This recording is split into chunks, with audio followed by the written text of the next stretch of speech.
boa noite a todos, sejam todos bem-vindos. Quem está vindo na casa pela primeira vez? Ok, bem-vindos. Bem-vindos também àqueles que estão nos assistindo pela rede no Facebook. Só uma observação: todas as nossas preleções ficam gravadas no YouTube da ceia. Então, quem quiser ver alguma que já passou, é só acessar o YouTube da ceia.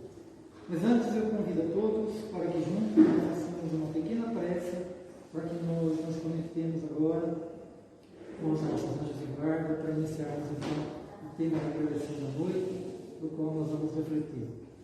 Vamos assim imaginar à nossa frente a figura do nosso irmão Jesus de Nazaré, esse ser, esse Espírito que quando aqui esteve nos deixou um legado, um aprendizado muito grande, de muitas reflexões, para que nós nos comportássemos, para que nós pudéssemos viver fraternamente tudo aquilo que Ele nos ensinou, tudo aquilo que Ele nos deixou, juntamente com os seus 12 apóstolos.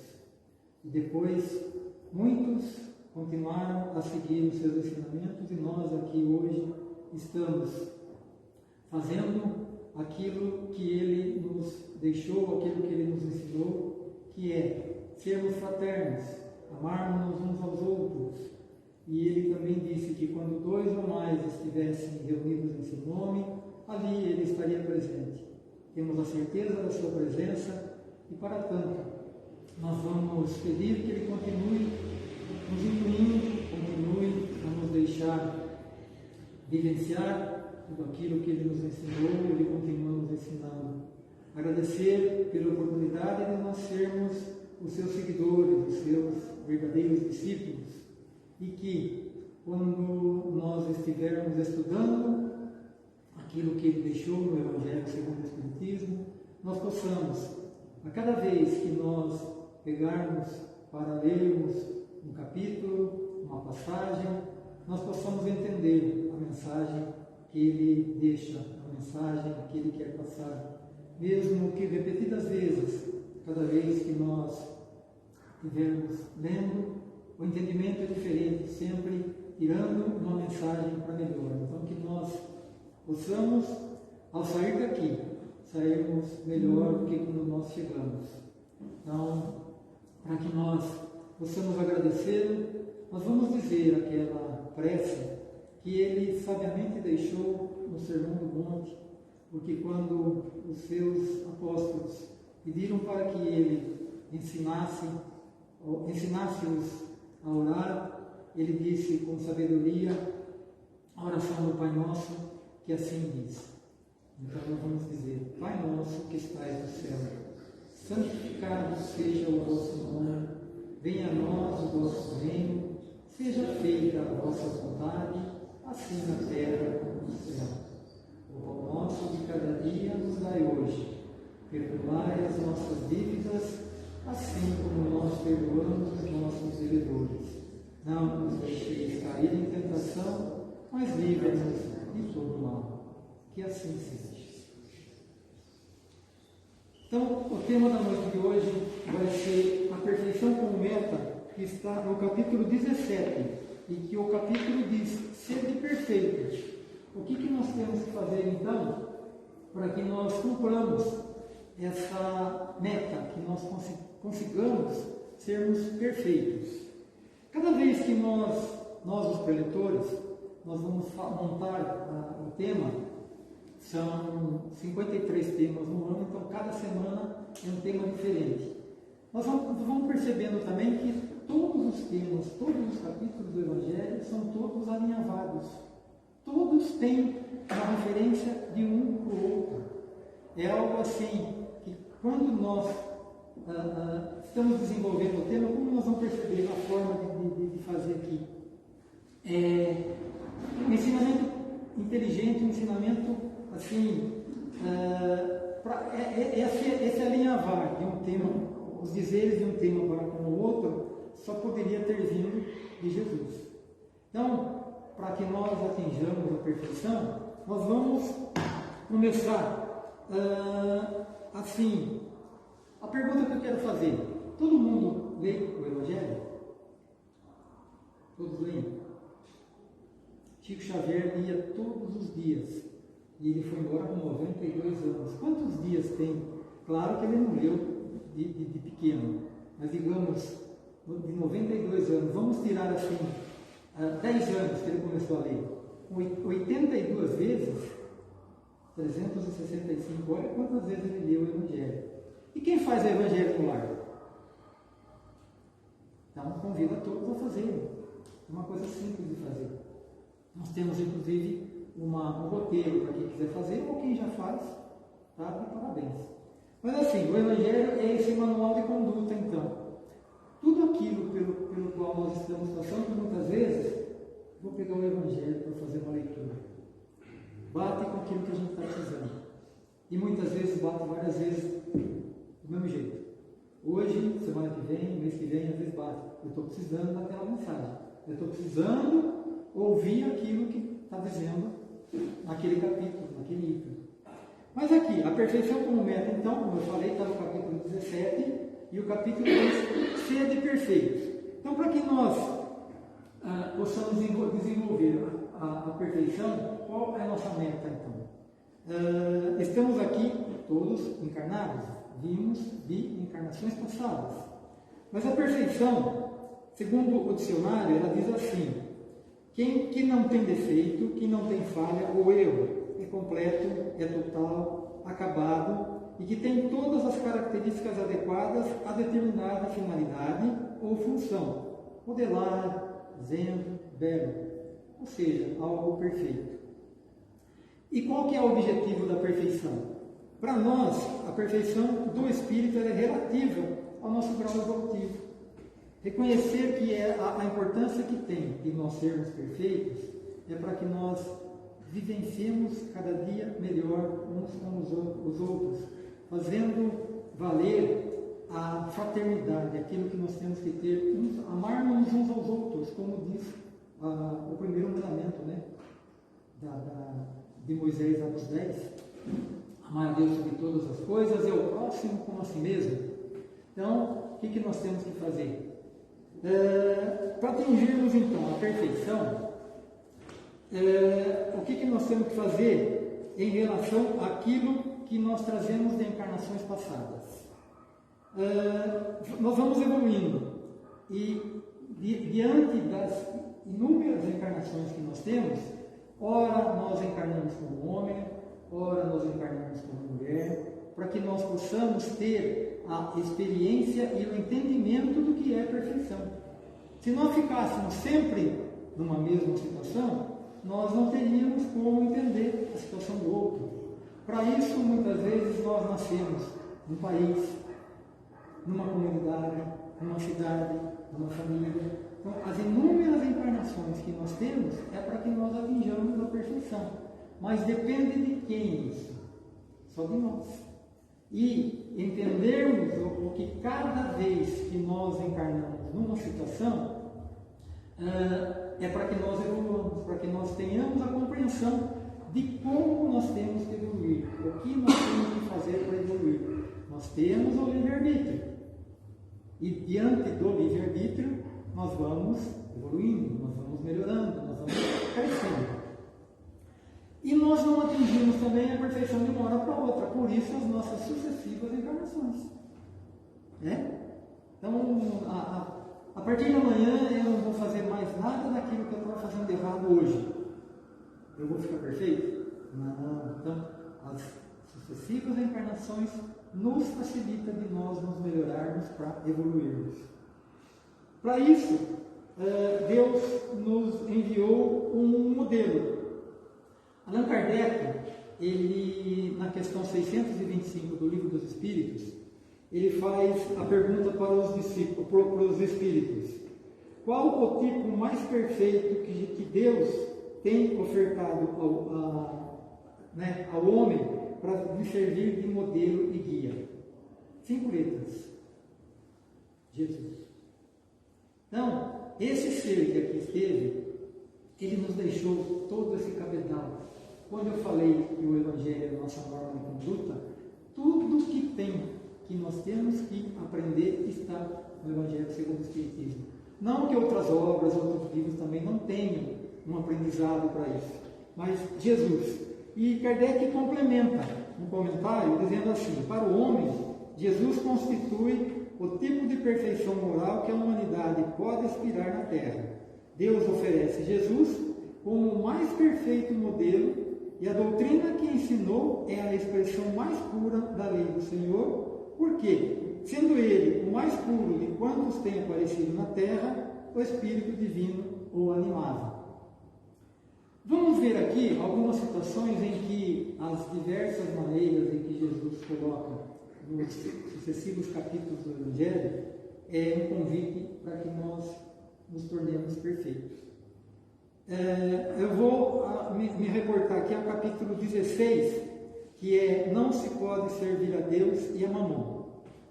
É aquele em que um jovem chega para Jesus e pergunta: bom mestre, o que é preciso para eu ganhar a vida eterna? E Jesus falou: cumpre os 10 mandamentos: amar a Deus sobre todas as coisas, não furtar, não roubar, não matar, não honrar pai e mãe. Ah, mas eu já faço isso desde a minha mocidade. Jesus falou: então vai, entrega tudo o que tem, vende, entrega aos pobres, faz uma benesse, vem e segue-me. 2 lições. Uma, ele fala para o jovem, quando o jovem fala: bom mestre, Jesus intercede e fala assim: bom, só Deus. Olha a posição em que ele se coloca. Ele sendo essa perfeição que os Espíritos disse que Deus enviou, já começa por aí. Ele fala: bom, só Deus. Aí, dentro desse mesmo item no capítulo, existe aquilo que ele fala para o jovem: vem e me segue. A lição de nos tornar perfeito é desapego. Vai e entrega tudo, vende e entrega aos pobres. Desapego. O que é preciso para ser perfeito? Desapegar. Cada um de nós, fazendo um exame de consciência, nós somos apegados. Pouco, bastante, mais ou menos, nós somos apegados. Então, mais um convite para sermos perfeitos. Olha o alinhavar, capítulo 16 para o capítulo 17. E no mesmo capítulo, no item 1, nós vamos falar dele daqui a pouco, mas no capítulo 1 do capítulo 17, que é o nosso da noite, caracteres da perfeição. Amai os vossos inimigos, sede, pois, vós outros perfeitos, como perfeito é o vosso Pai Celestial. Olha ele se colocando abaixo de novo: perfeito é o vosso Pai Celestial. Mas nós vamos voltar nesse capítulo aqui. Outros que seguiram Jesus e abandonaram muito do que eles tinham de apego, classe social. Vamos começar a falar de Paulo de Tarso, São Paulo apóstolo. Paulo de Tarso, ele era um judeu praticante e ele fazia questão de dizer que ele era fariseu, doutor da lei. E quem conhece o livro Paulo e Estevão lembra da passagem em que ele perseguia os cristãos por convicção. Ele não estava errado, ele sabia o que dizia a lei, ele conhecia a lei, então ele tinha que fazer cumprir a lei. Não é o que nós deveríamos fazer em todos os sentidos? Dificilmente existe uma lei errada, mas digamos, se é para cumprir a lei. Agora, não era a forma com que tinha que ser a época. Sendo um doutor da lei, havia um interesse muito grande por trás daquilo. Mas Saulo de Tarso, que ele era, né? Ele depois se tornou Paulo de Tarso. Quando ele encontrou Jesus nos portões de Damasco, lá, ele acabou vendo a luz de Jesus e acabou ficando cego por um período. Foi aí que ele começou a entender o que era e passou a pregar. Ele se converteu. Ele sendo judeu, sendo fariseu, ele se converteu. Tanto é que as pregações dele, ele abandonou tudo, desapegou-se. Ele abandonou tudo, sendo um doutor da lei, de posses, tudo ele abandonou e correu toda a Ásia, toda a Europa, fazendo pregações. E acabou sendo sacrificiado também, como os outros apóstolos. Um outro personagem, Madre Teresa cristã, católica, e ela vivia num país, numa religião, sendo católica não, mas um país em que tinha o hinduísmo e o islamismo como religião principal. O cristianismo era muito pouco, em torno de 2% da população era cristã.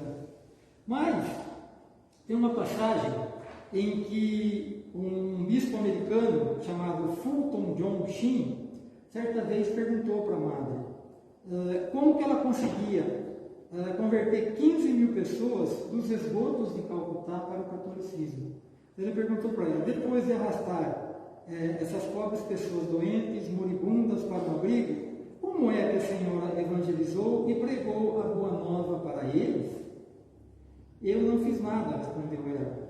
Quando cuidei deles e lhes mostrei o amor, disse-lhes, gostarias de ouvir falar de Cristo? E eles perguntaram, Jesus é como você? Não, eu respondi, mas estou tentando ser igual. Olha mais uma dica da perfeição. Estou tentando ser igual a Cristo. Depois me disseram, queremos ser cristãos também. Esta é a forma, então, como devemos fazer as coisas. Haja para que o mundo, sem ouvir uma palavra nossa, saiba sobre nós e quem representamos. Palavras de Maria Teresa. Outro personagem, Santo Agostinho. Santo Agostinho, ele cresceu num caminho considerado um tanto quanto pecaminoso e pagão diante da Igreja Católica, porque, de acordo com a influência do pai dele, ele acabou se envolvendo com uma mulher e teve um filho com ela aos 18 anos de idade. Depois ele viveu um período com ela, mas teve outras mulheres. Agora, a história conta que Santo Agostinho um dia, com muita angústia, recebeu a visita de um ser iluminado, um espírito, que disse para ele aquilo que ele tinha que fazer. Até então, Santo Agostinho é um dos que mandaram muitas mensagens, muitos itens que estão no Evangelho segundo o Espiritismo, é de Santo Agostinho. Agora, como tornar-se perfeito, então, além de nós seguirmos esses exemplos? Nós temos também São Francisco, ele que era filho de família burguesa, rica, ele foi uma vez convocado para ir nas cruzadas. Uma coisa absurda, né? Matar em nome de Deus. Mas as cruzadas saíram. E como era chique, ele saiu. Mas nas cruzadas ele acabou sendo preso, ficou em Perúdia durante 1 ano. E nesse período na prisão ele acabou pegando uma espécie de pneumonia. Quando ele voltou para a terra dele, uma das vezes que ele estava na igreja, ouvindo a pregação do bispo, ele viu na imagem e ouviu uma voz que disse: Francisco, vai e constrói a minha igreja. A partir dali, a história é um pouco mais longa, mas a partir dali, ele saiu e foi reerguer uma igrejinha de São Damião que tinha nas proximidades de Assis. Mas ele não entendeu direito a mensagem, não era a igreja física, era a igreja do coração, a verdadeira igreja, não uma igreja física. Mesmo assim, ele reconstruiu a igrejazinha que hoje, essa igrejazinha está lá em Assis, até hoje, dentro da Basílica de Nossa Senhora dos Anjos. Mas mais um personagem que entendeu a mensagem de ser perfeito. Mas aí voltando, como nos tornar perfeitos? O Adilson, há 2 semanas atrás, o evangelho dele, a pregação foi retribuir o mal com o bem. Quantas vezes nós fomos induzidos, tocados para retribuir o mal com o bem? Uma ofensa, algo que nos fizeram para que nós conseguimos retribuir com o bem? É uma questão. A Maria Luísa falou no tema do evangelho dela semana passada: o mal não merece comentário em tempo algum. Com as mídias sociais hoje, nós estamos a todo momento vendo tudo quanto é tipo de notícia. Será que são verdadeiras? Será que vale a pena eu repassar essa notícia? É verdade? Não? Senão nós vamos entrar naquelas 3 peneiras de Sócrates, né? Será que vale a pena? Então, do item 1 agora, nós vamos voltar então, do capítulo 17, nós vamos voltar àquela colocação: amai os vossos inimigos, fazei o bem aos que vos odeiam e orai por aqueles que vos perseguem e vos caluniam. Porque se amais apenas os que vos amam, que recompensa vos tereis? Não o fazem também os publicanos? E se vós saudares somente os vossos irmãos, o que fazeis demais? Não o fazem também os gentios? Ele quer dizer aqui, amar aqueles que nos querem bem, aquele que nós vivemos no dia a dia que nos quer bem, é muito fácil. Mas amar aqueles que nós temos uma diferença, seja no meio que a gente vive, na família, nos amigos, na empresa, é fácil. Então, amai-vos uns aos outros. Jesus não falou uns aos outros, ele não falou amai só os que nos querem bem. Amai-vos uns aos outros. E aqui ele reforça, amai os vossos inimigos. No item 2, sede perfeitos como o vosso Pai Celestial é perfeito. Vamos fazer uma pequena viagem pelos planetas. A quantidade de planetas que nós temos no Sistema Solar é infinitamente pequena diante de tudo que existe nesse universo, que o homem está tentando medir. Mas até hoje não se sabe o tamanho. É infinitamente grande. Não dá a entender o que é a grandeza de Deus, a perfeição de Deus. Mas, uma brincadeira, vamos dizer assim, nós sabemos quantas sementes tem uma melancia? Dá para abrir e contar, não dá? Tá bom, agora eu vou apertar. Quantas melancias vai produzir uma semente? Só Deus sabe. Olha a perfeição. No item 3 do Evangelho, o verdadeiro homem de bem é o que cumpre a lei de justiça, de amor e de caridade. Eu gosto de colocar na parábola do bom samaritano, porque é aquela em que um homem foi assaltado no caminho de Jerusalém a Jericó. Era uma estrada enquanto a geografia era bastante acidentada e fácil de esconder ladrões, salteadores. E esse homem foi assaltado e ficou quase morto na estrada. Passou um levita, passou um sacerdote, não era um sacerdote da Igreja Católica, o sacerdote era um religioso, mas passou o sacerdote, olhou, provavelmente fez uma oração, mas digamos, o homem lá todo ferido, né? Aí veio o samaritano, e não era daqueles que eram bem vistos pela população, porque a crendice e a forma como que eles agiam era bastante próxima de Jesus. Mas o samaritano, o que ele fez? Pegou o sujeito, passou vinagre e azeite, curou parte das feridas, colocou ele em cima do cavalo e levou para uma hospedaria mais próxima. Mas antes, porém, será que ele perguntou se o sujeito tinha plano de saúde, se ele era do partido tal, torcia para o time tal, se ele tinha dinheiro, onde ele morava? Será? Olha, o samaritano próximo da perfeição. Então nós vemos aí a caridade nas suas múltiplas facetas. Quantas vezes nós podemos agir com caridade em qualquer situação? Em qualquer momento nós agimos com caridade. Essa do bom samaritano, para mim, espelha a melhor delas. É muito abrangente. Ele continuou, né? Ele levou o homem para uma hospedaria, deixou o homem lá e disse para o hospedeiro: cuida dele, está aqui 2 dinheiros, quando eu voltar, se isso ficou mais caro, você fala que eu pago o resto. De novo, né? Ele não se preocupou se o homem ia devolver o dinheiro para ele, se o hospedeiro ia ou não ia fazer. Então, a pura caridade. E voltando ao item 3, né? O verdadeiro homem de bem é o que cumpre a lei da justiça, de amor e caridade. Falando do bom samaritano, eu interrompi a frase, mas vou continuar nela agora aqui.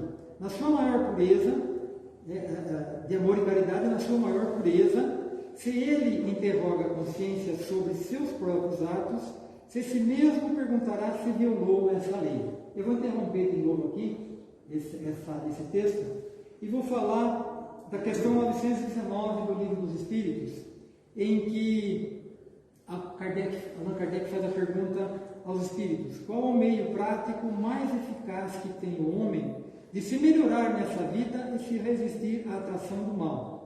Resposta: um sábio da antiguidade nos disse: conhece-te a ti mesmo. Essa resposta é atribuída a Sócrates. Mas assim, se interroga a consciência no texto, né? Quem responde aqui é Santo Agostinho, aquele que nós acabamos de fazer a referência, a mudança que ele teve no caminho da perfeição. Ele diz assim: fazei o que eu fazia quando vivi na terra. Ao fim do dia, interrogava a minha consciência, passava em revista ao que fizera e perguntava a mim mesmo se não faltara algum dever, se ninguém tinha motivo para de mim se queixar. Foi assim que cheguei a me conhecer e a ver o que em mim precisava de reforma. Santo Agostinho. E o homem de bem, então, ele cultua a maior parte das virtudes. Defeitos, todos nós os temos, mas a prática das virtudes, elas estão aqui, todas elas. É só colocarmos para fora. É vencer um pouco as barreiras da vaidade, do orgulho, do ego, muitas vezes. E, principalmente, no caso de retribuir o mal com o bem, que foi a preleção da Dilson, mas também a do perdão, que Pedro perguntou para Jesus certa vez, né? Quantas vezes deveríamos perdoar? 7 vezes? A resposta foi não. 70 vezes 7. Mas 70 vezes 7 dá 490. E uma vez Chico estava conversando com o mentor dele, o Emmanuel, e perguntou, né? Mas como é que faz? 490 é um número muito pequeno. Se eu perdoar uma vez por dia, 490 dias, encerrou a minha maleta de perdão. O Emmanuel falou para ele: cada tipo de pergunta, cada tipo de perdão é para se perdoar. Então é infinito, o número é muito grande, é infinito. Outra colocação, que não saiba a vossa mão esquerda o que faz a direita, né? Não fazer propaganda dos benefícios que a gente faz. Então, dentro do Evangelho, nós temos inúmeras formas de nós entendermos o que é ser perfeito. É só nós começarmos a estudar o Evangelho. Várias vezes nós começamos a perceber, um está amarrado com o outro, assim como depois as outras obras. Evangelho segundo o Espiritismo, Livro dos Médiuns, Livro dos Espíritos, a Gênese e Céu e Inferno. Quem não leu, teve a oportunidade de ler, mas são livros para estudo, mas pode fazer leitura também. E também o item 11 desse mesmo capítulo, cuidar do corpo e do espírito. Essa ferramenta que nós recebemos, essa nossa atual encarnação, até eu acho legal uma colocação que o Chico faz, que é dizer assim: nós somos o passarinho na gaiola, o espírito, e a gaiola é o nosso corpo. Quando nós desencarnarmos, é abrir a gaiola que o passarinho vai. Nós somos o espírito, o passarinho. Que legal a forma com que ele colocou isso. Mas esse corpo que nós recebemos, essa ferramenta para a nossa encarnação, não só essa, cada vez que nós estamos reencarnando aqui na Terra, nós recebemos um corpo, como eu fiz a referência lá atrás, que vai ser homem, mulher, branco, pardo, negro, da Ásia, da Europa, da África. Então nós sempre estamos passando por experiências para nos tornarmos cada vez mais perfeitos. Então, para nós cuidarmos desse corpo, nós podemos ter vida saudável, sem exageros, fazer atividade física. Não precisa exagerar, aquele que malha o corpo em demasia, respeitamos a vontade dele, né? Mas não há necessidade. Então, alimentar-se, dormir direito, né? Vida saudável é dialogar com muita gente, dialogar com aqueles que a gente tem interesse. É fácil? Não. Isso vamos nos reportar de novo, né? Amar os nossos inimigos. Não nos esquecendo que eu estou falando dos meus inimigos, mas eu também sou inimigo de alguém. Não é uma via de uma mão só, é dupla. Eu tenho os meus inimigos, mas eu também sou inimigo de alguém. Então, amar os nossos inimigos. Então, a qualidade de vida que nós temos que ter é procurar viver com o estritamente necessário. Podemos ter um carro, podemos fazer uma viagem, adquirir uma roupa bonita, podemos. O que não pode é o exagero. Então, respeito. Cada um sabe como tem que cuidar de si próprio. Não só da vida física, do corpo físico, mas também do corpo espiritual. Para isso, nós temos 5% de vida espiritual, que nós cultuamos, e 95% de vida material. Quando a gaiola abrir, o que é que fica? 95%? E o que vai acontecer? Pô, se desfaz. Então, a perfeição como meta é nós cuidarmos também do nosso corpo espiritual. Não é difícil. Para isso nós estamos hoje aqui conversando sobre isso, né? Nos baseando no que Jesus nos deixou, esse ser fantástico que esteve aqui. E para encerrar, eu gostaria de fazer aqui a oração que Divaldo Franco faz com relação às palestras que ele faz. Na verdade, a referência que ele faz aqui é para que nós consigamos viver com o estritamente necessário. Não, como eu já citei, não que a gente não possa ter aquilo que a gente quer, desfrutar ar-condicionado, carro, pode, fazer viagem, claro que pode, festas, pode. Mas a oração é o poema da gratidão. Ele é um pouco extenso, mas eu fiz um resumo para que nós entendamos que é possível nós vivermos somente como necessário. Então ele começa assim: muito obrigado, Senhor, pelo que me deste e pelo que me dá. Obrigado pelo pão, pela vida, pelo ar, pela paz. Muito obrigado pela beleza que os meus olhos veem no altar da natureza. Porque eu sei que eu posso ver, mas ainda, na minha visão, eu detecto cegos guiando na escuridão. Porque sei que depois desta lida, na outra vida, eles também enxergarão. Pelos ouvidos meus que me foram dados por Deus, pela minha alegria de ouvir, pelos surdos, eu te quero pedir, que depois desta dor, no seu reino de amor, eles voltarão a ouvir. Obrigado pela minha voz, eu quero rogar pelos que sofrem de afasia, porque eu sei que depois desta prova, na vida nova, eles também cantarão. Obrigado, Senhor, pelas minhas mãos, mas também pelas mãos que aram, que semeiam, que agasalham, mãos de ternura que libertam da amargura, pelas mãos no seio embalam o corpo de um filho alheio, sem receio, e pelos meus pés que me levam a andar sem reclamar. Obrigado, Senhor, porque eu posso movimentar diante do meu corpo perfeito. Eu te quero rogar, porque eu vejo na terra aleijados, amputados, decepados, paralisados, que não podem movimentar, porque eu sei que depois desta expiação, na outra encarnação, eles também bailarão. Obrigado, por fim, pelo meu lar. É tão maravilhoso ter um lar. Não é importante se ele seja um lar, uma mansão, uma favela, uma tapera, um ninho.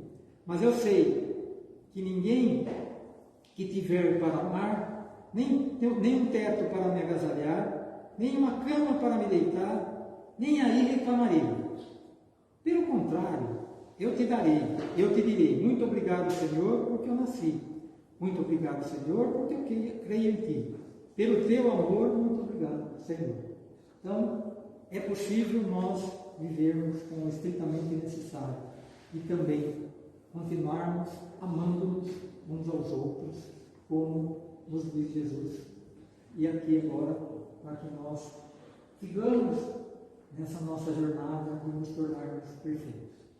Obrigado pela presença de todos e vamos assim agradecendo a Deus por mais uma noite que nós estarmos aqui em aprendizado, sempre com uma nova lição, sempre com uma nova reflexão. Que nós possamos, ao sair daqui hoje, nós possamos, com esse entendimento, sairmos daqui melhor do que quando nós entramos. E que possamos levar na vida lá fora, com todos aqueles que nós vamos conviver a partir de agora, um pouco melhor. Entendendo que cada um tem a sua jornada, cada um tem a sua velocidade de entendimento. Mas o respeito que nós temos que ter para todos eles. Estamos todos juntos nessa jornada. E o nosso irmão Jesus de Nazaré continuará nos abençoando e nos possibilitando novas jornadas. Que assim seja.